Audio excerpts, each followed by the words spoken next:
የዓለም ኢኮኖሚ የትንፋሽ እጥረት አጋጥሞታል።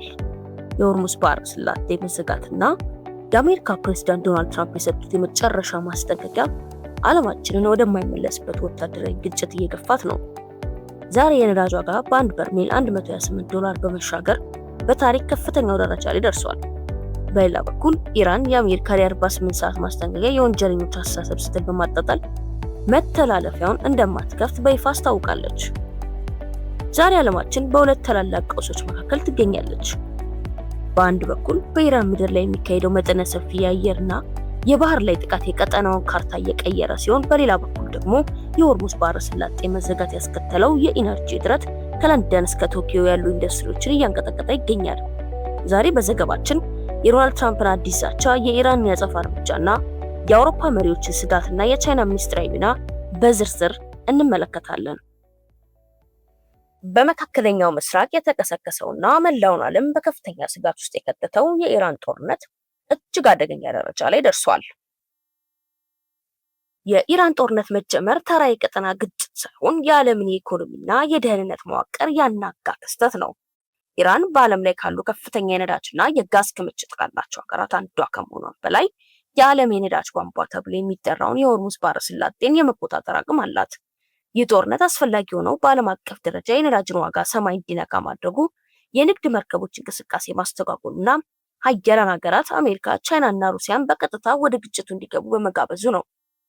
ዛሬ የሆርሙዝ ባህረ ሰላጤ አሁንም በከፊል ዝግ ሆኖ በመቆየቱ የዓለም የነዳጅ ዋጋ በአንድ በርሜል $128 ደርሷል። ይህም በታሪክ ታይቶ የማይታወቅ የዋጋ ንረት ሲሆን በብዙ ሀገራት ኢንዱስትሪ ምርታማነት እንዲቀንስ ምክንያት ሆኗል። ጦርነቱ ባለፉት ጥቂት ሳምንታት ውስጥ እጅግ ዘግናኝ የሆኑ ጥቃቶችን አስተናግዷል። እስራኤል እና አሜሪካ በኢራን ዋነኛ የነዳጅ መውጫ በሆነችው የካርጅ ደሴት ላይ በሰነዘሩት መጠነ ሰፊ የሚሳኤል ጥቃት የኢራን የነዳጅ ኤክስፖርት 80% መቋረጡ ይታወሳል። ባለፈው ሳምንት በኢራን የኒውክሌርና የድሮን ማከማቻ ተቋማት ላይ በደረሰ የአየር ጥቃት በመቶዎች የሚቆጠሩ ወታደራዊ መኮንኖች መገደላቸው ቴህራን አረጋግጣለች። ከሁለት ቀናት በፊት የኢራን አየር መከላከያ ሁለት የአሜሪካ ኤ-10 ተንደርቦልት የባህር አውሮፕላኖችን በፋርስ ባህረ ሰላጤ ላይ መጥቶ መጣሉ በዓለም አቀፍ ደረጃ ትልቅ መነጋገሪያ ሆኗል።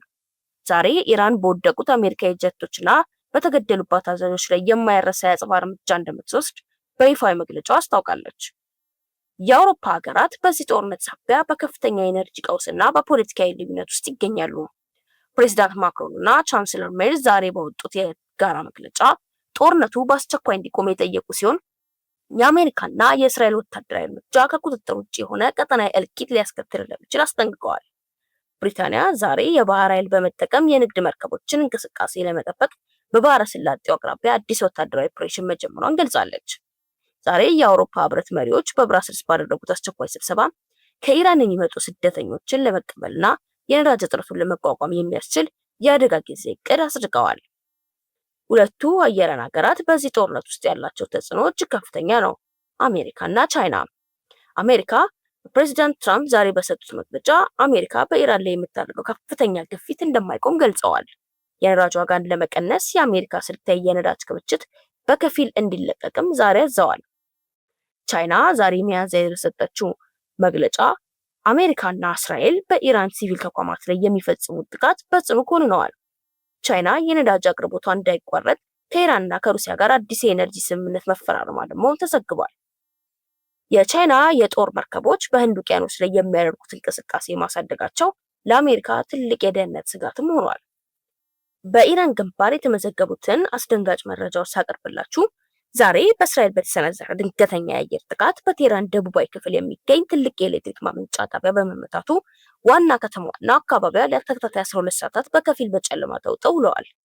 ዛሬ ከሰዓት በኋላ የሆርሙዝ ባህረ ሰላጤ ላይ ሲጓዝ የነበረ አቢር የተሰኘ የነዳጅ ጫኝ መርከብ በኢራን የባህር ፈንጂ ተመቶ በመጥለቁ ከፍተኛ የነዳጅ ፍሳሽ በአካባቢ መፈጠሩን የኦማን የባህር ጠረፍ ጠባቂዎች አረጋግጠዋል።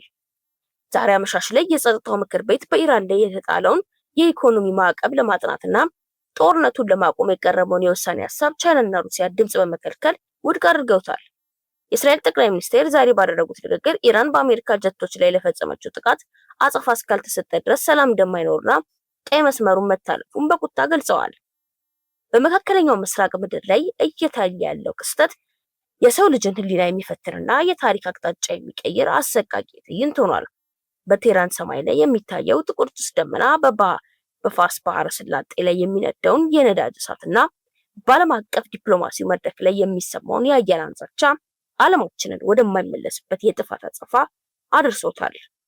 በዛሬው ዕለት ብቻ በሺዎች የሚቆጠሩ ንጹሃን ዜጎች ከመኖሪያ ቀያቸው ሲፈናቀሉ፣ የኢራን ወታደራዊ አመራሮች ግን በዋሻዎች ውስጥ ሆነው ለቀጣዩ ታላቅ ጥቃት ዝግጅት እያደረጉ መሆኑ ተሰምቷል። የነዳጅ ዋጋ መናር በየቤቱ ያለውን የኑሮ ውድነት እያባባሰው ባለበት በዚህ ሰዓት ጦርነቱ ግን በምክንያት ሳይሆን በቁጣና በበቀል እየተመራ መላውን ደቡብ እስያና አውሮፓን በስጋት ውስጥ አድርጓል። ዛሬ የተመዘገበው የአቢር መርከብ መጥለቅና የቴህራን ኤሌክትሪክ መቋረጥ ጦርነቱ ከወታደራዊ ግንባር አልፎ ወደ ህዝብ የዕለት ተዕለት ህይወትና ወደ ዓለም አቀፍ የንግድ ደህንነት መስመር ዘልቆ መግባቱን የሚያረጋግጥ አሳዛኝ ሀቅ ነው። የሆርሙዝ ባህረ ሰላጤን መዘጋትም ተከትሎ የተቀሰቀሰው የነዳጅ ቀውስ መላውን ዓለም ወደ ከፋ ኢኮኖሚ ድቀትና ማህበራዊ ቀውስ እየከተተው ይገኛል። ጦርነቱ በመካከለኛው ምስራቅ ቢሆንም ውጤቱ ግን ከቶኪዮ እስከ ናይሮቢ፣ ከለንደን እስከ ቦነስ አይረስ ድረስ ያለውን የሰው ልጅ የዕለት ተዕለት ህይወት እያናጋ ነው።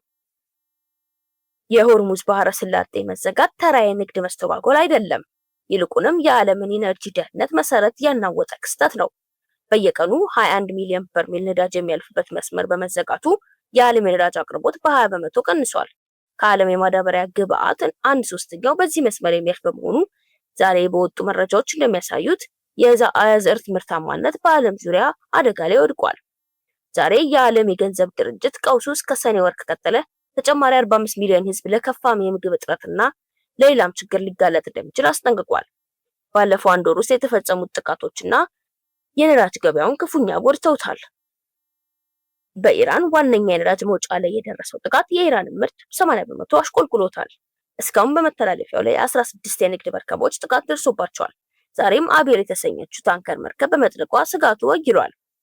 ዛሬ በባህረ ሰላጤ ላይ ያለው የባህር ላይ ኢንሹራንስ ዋጋ በ50 በመቶ በመጨመሩ የመርከቦች እንቅስቃሴ ከሞላ ጎደል ቆሟል። አውሮፓውያን በነዳጅ እጥረትና በዋጋ መናር ሳቢያ ወደ ከፋ ኢኮኖሚ ድቀት እየገቡ ነው። በጀርመን፣ ጣሊያንና ብሪታንያ የሚገኙ የብረትና የኬሚካል ፋብሪካዎች በኃይል እጥረት ሳቢያ ምርታቸውን አቁመዋል። አውሮፓውያን መሪዎች በአሜሪካ ወታደራዊ እርምጃ ላይ ያላቸው ልዩነት ይበልጥ ደግሞ ጎልቶ መጥቷል። ፈረንሳይና ጀርመን ዲፕሎማሲያዊ መፍትሄ ሲሉ፣ ብሪታንያ ግን ለአሜሪካ ወታደራዊ ድጋፍ ሰጥታለች። ፕሬዚዳንት ትራምፕ ዛሬ በሰጡት መግለጫ የነዳጅ ዋጋን ለመቀነስ አሜሪካን የስትራቴጂክ ክምችት እንደሚለቁ ቢገልጹም ገበያው ግን ሊረጋጋ አልቻለም። ቻይና ከሩሲያ ጋር አዲስ የነዳጅ ስምምነት ተፈራርማለች። ህንድ በበኩሏ የአሜሪካን ማዕቀብ በመጣስ ከኢራን ነዳጅ መግዛት መጀመሯን ዛሬ በይፋ አስታውቃለች። ነዳጅ እጥረቱን ለመቋቋም አንዳንድ ሀገራት ያልተለመዱ እርምጃዎችን መውሰድ ጀምረዋል። በደቡብ አፍሪካና በፓኪስታን ተሽከርካሪዎችና የነዳጅ ለመቆጠብ በሰዓት ከ80 ኪሎ ሜትር በላይ እንዳይበሩ ተከልክለዋል። በፊሊፒንስ፣ ታይላንድና ግብጽ ሰራተኞች በሳምንት 4 ቀን ከቤታቸው እንዲሰሩ ዛሬ አስገዳጅ መመሪያ ወጥቷል። በናይሮቢ፣ በካራቺ ከተሞች የግል ተሽከርካሪዎች በሰሌዳ ቁጥራቸው ተራ መሰረት ወደ መንገድ እንዲወጡ ተደርጓል። በሆርሙዝ ባህረ ሰላጤ ላይ የነዳጅ ጫኝ መርከብ በፈንጂ ተመትቶ በመጥለቁ የነዳጅ ዋጋ በአንድ ቀን ውስጥ 6 በመቶ ጨምሯል። ፓኪስታን፣ ስሪላንካና ሌሎችም እነዚህ ሀገራት ለነዳጅ ግዢ የሚሆን የውጭ ምንዛሬ በማጣቸው ዛሬ ከዓለም ባንክ ጋር አስቸኳይ ድርድር ጀምረዋል። በኢራን የኤሌክትሪክ ማመንጫዎች ላይ በደረሰን ጥቃት ዋና ከተማ ዛሬ ለ12 ሰዓታት በጨለማ ቆይታለች። ዛሬ ባለው ተጨባጭ መረጃ መሰረት የሆርሙዝ ባህረ ሰላጤ መዘጋት ያስከተለው የነዳጅ ቀውስ የዓለምን ኢኮኖሚ በ2.5 በመቶ እንዲያሽቆለቁል አድርጓል። የነዳጅ ዋጋ በአንድ በርሜል $128 መግባቱ በታሪክ ከፍተኛው ደረጃ ነው። ዛሬ ወጡ መረጃዎች እንደሚያሳዩት ከ150 በላይ የነዳጅ ጫኝ መርከቦች በስጋት ጉዟቸውን ሰርዘዋል ወይንም አቋርጠዋል። ይህም በዓለም ዙሪያ የማዳበሪያ፣ የኬሚካልና የፍጆታ እቃዎችን ዋጋ ከ20% እንዲጨምር ምክንያት ሆኗል። ይህንን እውነተኛና በቁጥሮች የተደገፈ ዘገባ ስለተከታተላችሁ እናመሰግናለን። ለስራችን ጥንካሬ ሀሳቦን ያጋሩ። የነዳጅ ዋጋ በእርስዎ የዕለት ተዕለት ህይወትና የኑሮ ውድነት ላይ ምን አይነት ተጽዕኖ እያሳደረ ነው? ሀገራትስ የነዳጅ ዋጋን ቁጥብነት እርምጃዎች ቢወስዱ ትስማማላችሁ? አስተያየቶን በኮሜንት መስጫው ላይ ያስፍሩ። በየቀኑ የሚወጡ እውነተኛና ጥልቀት ያላቸውን የዓለም ዜናዎች ለማግኘት የኢትዮጵያ ዴይሊ ኒውስ ቻናላችንን ሰብስክራይብ ያድርጉ። ይህ ቪዲዮ ለብዙዎች እንዲደርስና እውነታው እንዲታወቅ ላይክና ሼር በማድረግ የበኩሉን ይወጡ። ኢትዮጵያ ዴይሊ ኒውስ፣ እውነተኛ መረጃ ለሁላችን።